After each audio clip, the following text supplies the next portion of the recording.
a esos parados que no tienen derecho a prestación, 500 euros a los contratados temporales, aunque no tuvieran derecho a prestación. Bueno, esta era la primera parte. Segundo paquete de ayudas. Atención a esto, porque son, primero, ayudas al alquiler y segundo, ayudas a las empleadas del hogar, al régimen del hogar. Atención a esto. Digo empleadas del hogar porque el 98% son mujeres, el 68% son inmigrantes, así que esto es lo que hay. Esto es lo que se aprueba a partir de ahora. Quienes limpian en las casas, ojo, quienes cuidan a mayores, a menores o a dependientes, pueden seguir yendo a trabajar, están consideradas servicios esenciales, no son ahora mismo despedidas, pero quienes limpian no pueden ir a trabajar y esto es lo que plantea el gobierno. Una mujer o una persona que limpia esas 4 casas va a tener derecho a un subsidio del 70% de su base reguladora. Es decir, que si cobra 1.000 euros al mes, 1.000 euros al mes entre todas las casas, es un ejemplo hipotético, créanos, si cobra 1.000 euros al mes va a tener derecho a un subsidio de 700. El decreto que plantea el gobierno es literalmente un gobierno que juega con la pluriactividad, de forma que si se pierde una de esas casas, el derecho es del 70% de una de esas fuentes de ingresos. Puede seguir trabajando en las demás si no la despiden, puede seguir cobrando de las demás si su empleador decide seguir pagándole ese salario, aunque no vaya a trabajar. Así que esto es lo primero. Régimen del hogar. Limpiadoras no pueden acudir a su puesto de trabajo, cuidadoras sí pueden acudir. Insisto, mayores, menores o dependientes. Esta es la primera parte, régimen del hogar. Segunda parte, usted y su alquiler. ¿Cómo queda esto a partir de hoy?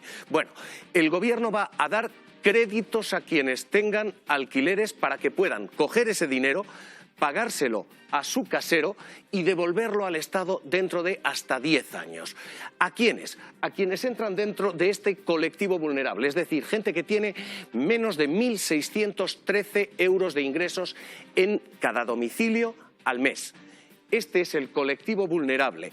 ¿Y qué dice ese decreto del gobierno? Dice 2 cosas. La primera, a usted no le pueden subir el alquiler durante estos meses, queda prohibido renegociar el alquiler y, segunda cosa, no se le puede desahuciar. Quedan congelados los desahucios desde ya hasta 6 meses después de que se levante el estado de alarma. A partir de aquí, ayudas. ¿Cómo van a ser esas ayudas? Pues esto es literalmente lo que plantea el gobierno. Un fondo de 100 millones de euros, de forma que usted no tiene dinero para pagar el alquiler, se lo pide prestado al banco, el banco recibe ese dinero del Estado y se lo presta a usted. ¿Cómo? Es un crédito finalista. Esto es lo primero. ¿Qué significa finalista? Usted solo puede utilizar ese dinero para pagar el alquiler o para pagar facturas de gas, luz o agua. 900 euros para el alquiler, 200 euros para gas, luz y agua.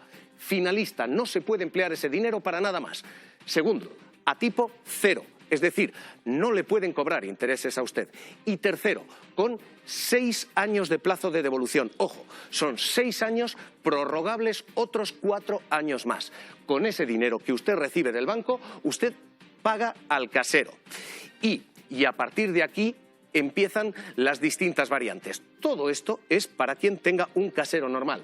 El 85% de nosotros vivimos en casas de quien tiene una sola casa en alquiler o 2 casas en alquiler. Pero hay quien vive en viviendas de fondo buitre o en viviendas de entidades financieras o en viviendas de sociedades inmobiliarias. Son los llamados grandes tenedores. Para todos estos, el Estado lo que dice es, perdonen ustedes, a quienes tienen alquilados el 50% de su alquiler. Y si no pueden asumirlo, si no pueden perdonar ese 50%, renegocien ustedes durante el mismo plazo, los 10 años. Así que ahora esto es cómo funciona. Un ciudadano normal con un casero habitual pide dinero prestado, utiliza ese dinero para pagar a su casero. Un ciudadano que viva bajo una empresa o que alquile directamente a una empresa, renegocia con su empresa. ¿Y qué ocurre dentro de 10 años? ¿Qué ocurre si yo he recibido ese dinero y no lo puedo devolver? Bueno, pues aquí es donde entra el Estado. Estos son avales del Estado. El gobierno asume su deuda y se la repaga a los bancos. Esto es cómo funciona el esquema que se aprueba hoy. Son créditos ICO, libres de intereses, ayudas al alquiler que no consisten en dotación directa, sino en crédito bancario, se paga el alquiler y se devuelve hasta dentro de 10 años. Y era una de las medidas que además estaban esperando para solucionar el problema del alquiler de todos aquellos que se queden sin dinero para empezar a pagar sus alquileres. Gracias, Javier Ruiz. Vamos a reordenar